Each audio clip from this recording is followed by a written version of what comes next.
తెలుగులో పెద్ద సినిమాల షూటింగ్స్ తో స్టూడియోస్ కలకల్లానున్నాయి. వచ్చే 2 నెలల్లో 3 పెద్ద సినిమాలు సెట్స్ పైకి వస్తున్నాయి. ఈ మధ్యనే థియేటర్స్ కు వచ్చిన ఇద్దరు హీరోలు నెక్స్ట్ మూవీ స్టార్ట్ చేసేస్తున్నారు.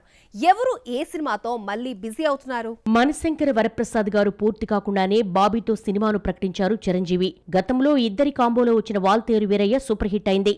మనశంకర వరప్రసాద్ ముందు highest grosser record Waltair Veerayya పేరు మీదే ఉంది. దీంతో బాబీకి మరో ఛాన్స్ ఇచ్చాడు చిరంజీవి.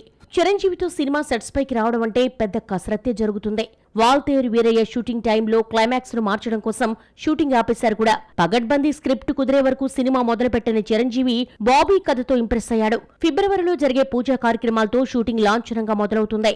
రెగ్యులర్ షూటింగ్ ఎప్పుడో చూడాలి మరి. సీనియర్ హీరోలు చిరంజీవి, బాలకృష్ణ హిట్ ఇచ్చిన దర్శకులకే మరో ఛాన్స్ ఇచ్చారు. అఖండ 2 రిలీజ్ కు ముందే బాలకృష్ణ, గోపీచంద్ మలినేని కాంబో మూవీని ప్రకటించారు. ఈ ఇద్దరి కలయికలో వచ్చిన వీరసింహారెడ్డి ఇప్పటికీ బాలయ్య కెరీర్ లో హైయెస్ట్ గ్రాసర్ గా ఉంది. ఈ సెకండ్ ప్రాజెక్ట్ హిస్టారికల్ స్టోరీతో రూపొందడంతో 150 కోట్లకు పైగా బడ్జెట్ అవుతుందని అంచనా వేశారు.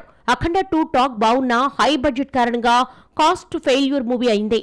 దీంతో గోపీచంద్ మలినేని కథా బడ్జెట్ పై రీవర్క్ చేస్తున్నాడు. బాలకృష్ణ, గోపీచంద్ మూవీ ముందుగా అనుకున్న కథ కాకుండా కొత్త కథతో వస్తుందని తెలిసిందే.